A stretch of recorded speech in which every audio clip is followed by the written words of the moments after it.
Қайырлы күн, құрметті әріптестер, ұстаздар. Сіздерге 4-ші тоқсанға керемет ашық сабақты көрсеткім келеді. Бұл ашық сабақтың үлгісі электрон түрде. Ішінде жасанды интеллект, құндылық барлығы жеке жұмыс, жұптық жұмыс, топтық жұмыс қарастырылған, талапқа сай жазылған дескриптор слайдымен бар. Тақырыбымыз алгебралық өрнектерді тепе-тең түрлендіру. Оқу мақсаты 7-2-1-21 құрамында алгебралық бөлшектері бар өрнектерді түрлендіруді орындау. Бізде құндылығымыз бұл май айында келетін сабақ болғандықтан бірлік және ынтымақ, бірлік, келісім ең асыл байлық. Осы құндылық аясында жасанды интеллект бар.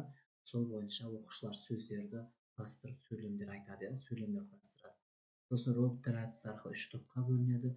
Үй жұмысын тексеру кеңесі, принтер әдісін орындау, осы әдісті алып, өте керемет әдіс. Гүлдер әдісі арқылы қайталау, формулалар алады.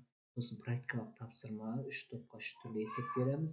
Сосын миллион кімге бұйырады әдісі арқылы жеке жұмыс сол оқулықтағы есептерді миллион кімге бұйырады әдісіне қойдық. Өте қызық оқушыларға. Сосын қимылды қайтала сергіту сәті, жұптық тапсырма, сосын қауқыт ойыны. Мына жерде QR кодпен де кіре алады қауқыт ойынына. Барлығы тиянақты, нақты жасалған. Оқушылар есеп шығарып, сөйлеп, жақсы неғып тұрса, сабақты күшті алып кетеді. Бұл жерде ешқандай артық дүние жоқ. Қазір әдіс тәсіл десе көп деген әдістер қосып жатыр ғой көп әріптес. Олай болмайды. Математика нақты ғылым болғаннан кейін нақты әдістер мына. Бұл жерде жасанды интеллект те бар, мына көрсеңіздер. Сөйлейді. Сіздер ма балалар? Мен француз математигі Франсуа Виет боламын. Балалар, тәрбиесіз берілген білім адамзаттың. Оқушылар осы сөздерді айтып шығу керек, құндылықтар аясында. 5 рет бассаңыз 5 сөз шығады.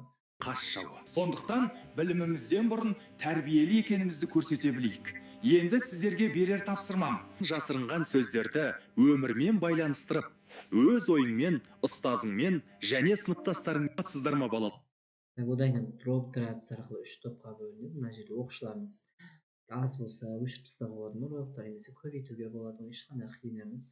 Екінші слайд дублировать етесіз, көбейте саласыз. 27 оқушы болса егер, мынаны өзі бір 24 оқушы арналған, қателеспесем 22 оқушыға. Осылай үй жұмысын тексересіз, мына бастау дейсіз, сосын былай істесеңіз жауаптар шығады. Қандай керемет. 6-94 есеп үй жұмысына берді. Екіншісін жауабы, сосын үшіншісін жауабы.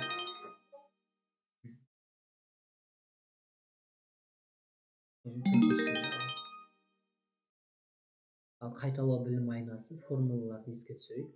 Осы формулаларды оқушылар ашық сөйлету керек қой. Екі өрнектің айырмасын кубы дегеніміз, бірінші өрнектің кубы минус 3 еселенген бірінші өрнектің квадраты мен екінші өрнектері.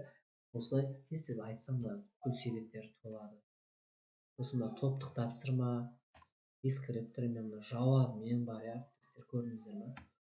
Сосын жеке жұмыс оқулықпен есеп шығады. Орындатып шығарса да болады оқушылар. Сосын тексересіз, тақтаға бір оқушы шығарыңыз, өте қызық болады. Жауап осылай шығады. Жаңаша дүниелер қосылады. Егер қате болса, қызыл жанады. Бұның жауабы дұрыс жауап шыққанша не қылады, айтсам келесі неге өтпейді. Мынаның жауабы минус оқушылар шығарады. Бұл жерде уақыт жоқ, бір жақсы жері. Оқушылар шығарған соң күте тұрасыз. Әр есепке мысалы 2 минуттан берсеңіз де жеткілікті. Төртінші есептің жауабы 2 секунд. 6 есеп алдым, яғни әр топқа 2 есепті немесе жалпы шығарса болады. Өз есеп оқушылардың бәрі шығарса өте керемет. Бірақ тақтаға қызығушылық төменде оқушы шығарып қойсаңыз болады. Болмаса қиын есептерді күрделі нелерді шығарсаңыз, ойлап қабілеті жоғары оқушыларды шығарсаңыз болады. Осылай 6 есеп шығады. Сосын сергіту сәті, қимылдарды қайталап, ютубқа кіреді, мына жер бассаңыз көрдіңіз бе? Ютуб деп тұр. Мен бұл музыканы қоссам, мен ютубыма керасен кезетті. Авторский право. Сосын жұптық тапсырмамен шығарып қоясыз, оқушыларға парақ түрінде таратып бересіз. Әр жұп өздері екеуара орындап шығарып жазады жерге.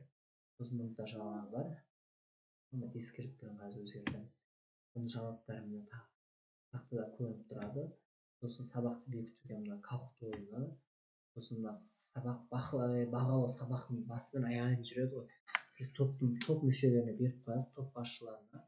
Өздері бір-бірін бағалап отырады топтардың ішінде. Үй жұмысынан бастап, мысалы мақсат ең соңында 9 балл, 8 балл деп осылай айтып шықсаңыз өте керемет, ашық, объективті, жаңа не дейді, академиялық адалдық дейді ғой. Осымен сабағымыздың соңына келдік. Рефлексия, Сабаққа кері байланыс бере кетіңдер оқушылар. түсінікті десе, Осымен сабағымыздың соңы. үй жұмысы, калктты көрсетейін. Керемет ойынға сіздер ойнаған болсаңыздар, білесіздер. Сілтемені басасыз, немесе QR код бар мына жерде. QR кодты мен жауып қойдым айтайын. Енді сіздерге ашық беріп жіберемін ғой. Мына QR кодты сканерлесе, есептер шығады. Ешқандай приложение тартудың қажеті жоқ.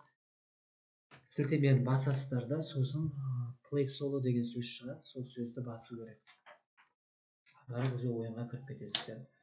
Енді осы уақытқа дейін бізге сенім білдірген әріптестерге өте үлкен рахметімді айтамын.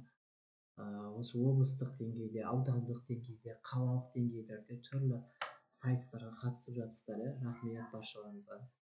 Мынандай уақыт тапшы заманда уақыт бөліп, play solo дегенді басамыз ғой, сосын classic solo деп шығады. Уақыт тапшы заманда уақыт үнемдеу мақсатында жасалынған дүние ғой.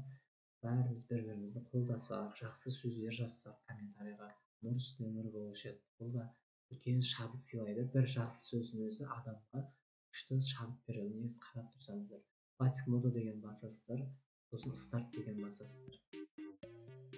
Мына жерде мына біреуін таңдаса болады, смайликтер. Окей, go деп кетеміз.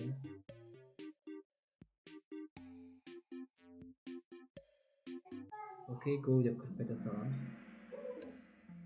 Мұны үлкейтіп көрсе де болады. Көрдіңіздер ме, есепті шығару керек. Оның жауабы қайсысы болады? 2 минут уақыт берілген, 2 минут ішінде шығарып ойланып, бірінші бар жақшаны ішін орындайсыздар. Жақшаны ішін орындағаннан кейін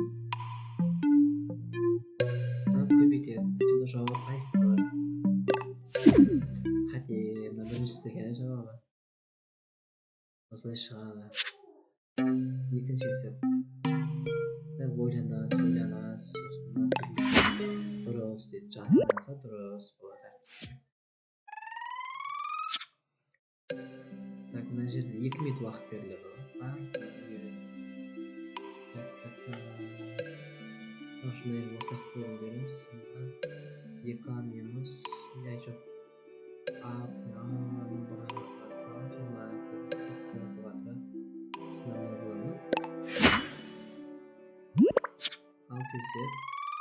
Тақтаға шығарсаңыздар болады, оқушылар. Бұны қалай береміз деп жатасыздар, телефон қолданамыз. Тақтаға үлкен тақтаны ашып қойыңыз. Тақтада әр топтан бір оқушы шығамыз, қалғандар орындап шығармаймыз. Солай жағастырыңыз болмаса. Телефон қолданбай деп жатасыздар ғой.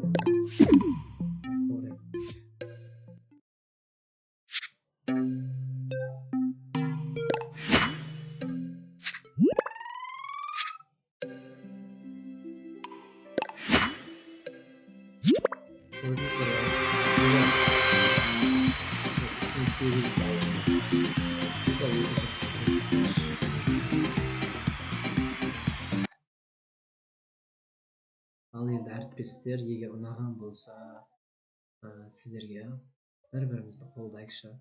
Осымен YouTube каналыма тіркеліңіздер, лайк басыңыздар, достарыңызбен бөлісіп қойыңыздар.